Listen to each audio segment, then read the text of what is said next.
It's a cornerstone of American democracy and human rights around the world, the right to a fair trial. But today in the United States Senate, what constitutes fair was the subject of great debate, or at least a debate. The Senate's fair process will draw a sharp contrast with the unfair and precedent-breaking inquiry that was carried on by the House of Representatives. There were good reasons why 100 out of 100 senators agreed 2 decades ago to cross these bridges when we came to them.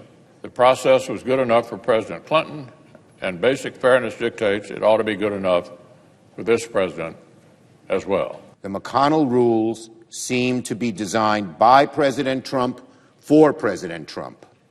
It asks the Senate to rush through as fast as possible and makes getting evidence as hard as possible.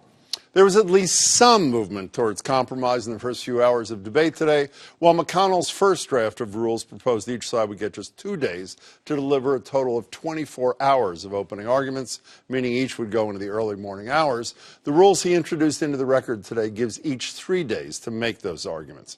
Another change, handwritten into today's resolution, relates to the admission into evidence of the House's findings. But the biggest issue, will there be witnesses? While Democrats argue it's the Senate's duty to hear all the evidence, Republicans say that was the job of the House. With the power to impeach comes the responsibility to investigate. It could dramatically change the separation of powers between the House and the Senate if the Senate agrees we will conduct both the investigation and the trial of an impeachment. The Constitution gives the Senate the sole power to try impeachments. The President is accused of coercing a foreign power to interfere in our elections to help himself. It's the job of the Senate to determine if these very serious charges are true. The very least we can do is examine the facts, review the documents, hear the witnesses, try the case. Joining me are Nancy Gertner. She's a retired federal judge and a senior lecturer at Harvard Law. Judge Gertner, it's great to see you as always. Renee Landers is a Suffolk Professor of Constitutional Law and more.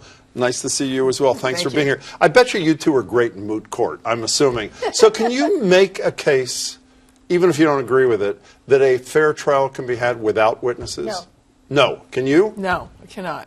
So Sorry. one of the major bones of contention today was that Mitch McConnell was saying these are the Clinton rules. Chuck Schumer was saying no, they're not. In one case relating to witnesses, McConnell was right that the time in the Clinton impeachment when witnesses were voted on was after the opening statements, after the questions from the senators, which is exactly what's proposed here. What's wrong with that? Well, but it was different. The Clinton witnesses had been deposed. There had been bipartisan examination and cross-examination. One can have a trial on stipulated facts like that or introduce depositions so long as both sides have had an opportunity to cross-examine, and as long as there was a full airing of it.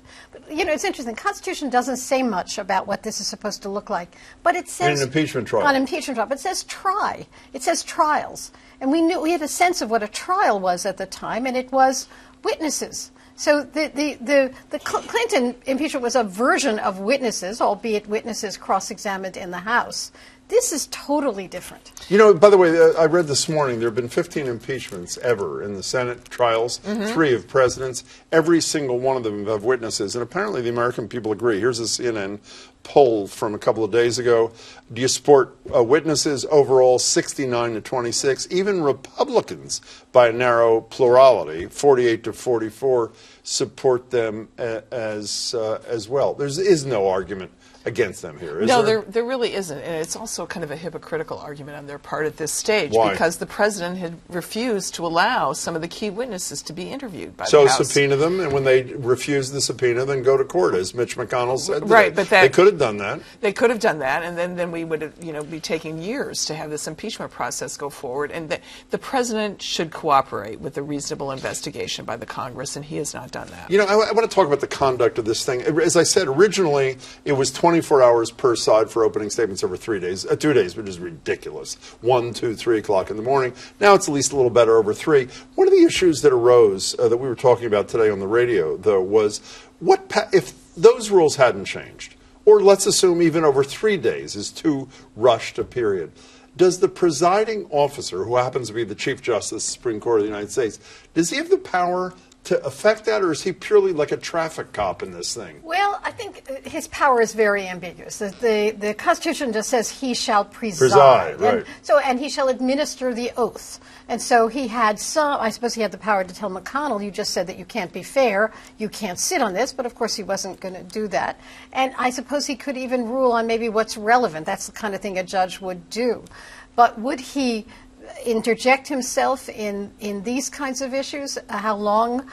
It's the kind of thing a judge would ordinarily do, but once the Senate has set the rules, he really is not likely to do it. But the Senate rules are not the Constitution. The Constitution says preside.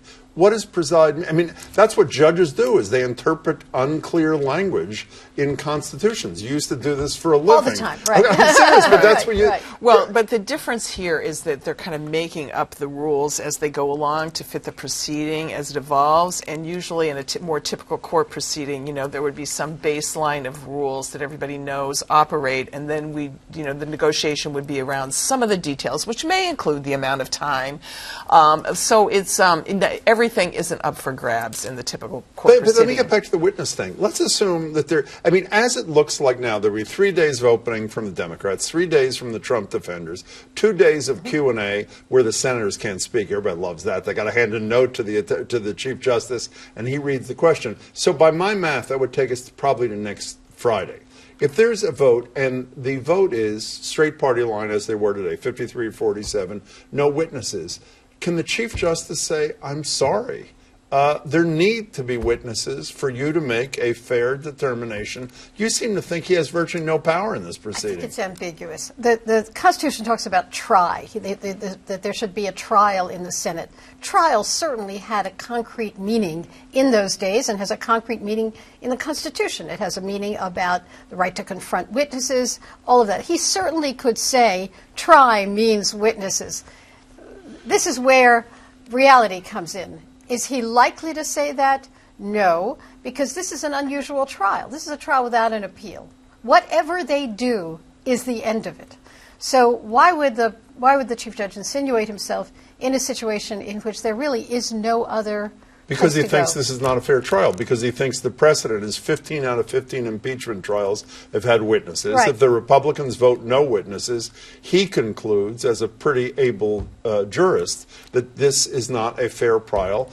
It is not due process. I mean, what I was amazed by? Adam Schiff, who I thought was very impressive today, the head chair of the Intelligence Committee and obviously the leader of the House Managers.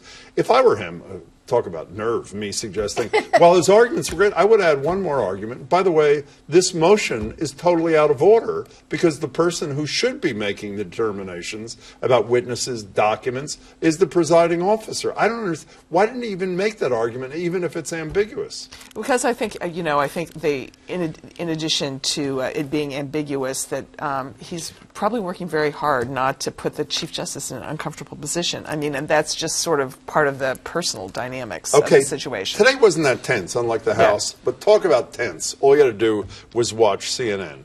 A guy who you know pretty well, Alan Dershowitz, Both of them, actually, yeah. and Jeffrey Toobin, Right, Jeffrey Toobin, right. chief legal guy for CNN, had a little debate about Dershowitz's changing position. At the time of the Clinton impeachment, he said a crime was not needed to impeach a president. He is now saying a crime is needed, or a crime-like behavior, whatever that means. Right.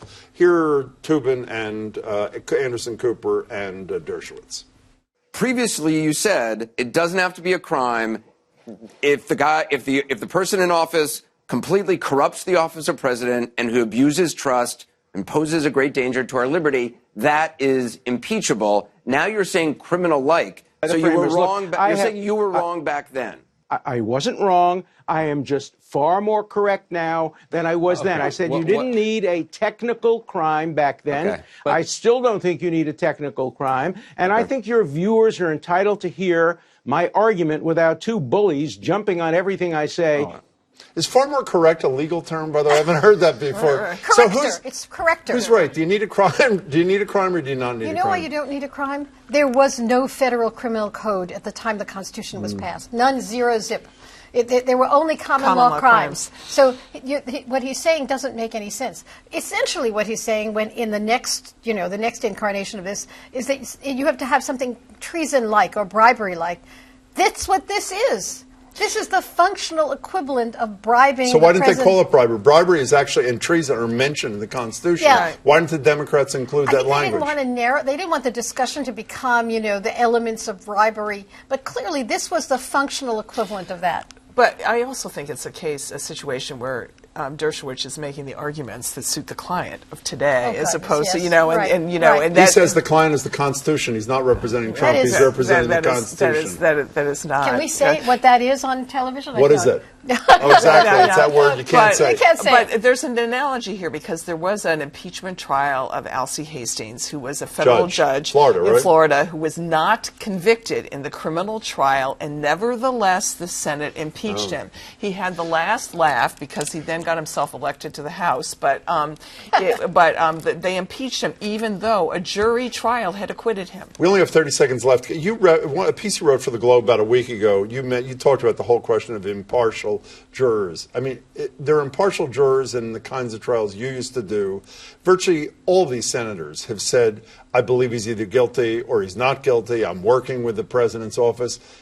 Does anybody get disqualified here, by the Chief Justice? I was trying to struggle with what impartial means in this setting, because clearly everyone in that room knew something about this case. We tried to select jurors who didn't know about the case. That can't work here. But you can know as long as you, the judge, are convinced that they can be impartial, even though they know. You can be fair. But isn't there a difference between saying, I can't be impartial, the ultimate conclusion, and someone saying, listen, I've heard about this, I will try to set this aside. So you think Chief Justice Roberts could disqualify disqualify McConnell? Yeah, right. Nice to see you. I have a feeling that's Don't what you laugh. say. Thanks. Excuse me, Judge. I didn't mean to laugh. Great to see you both. Thanks so much for your time.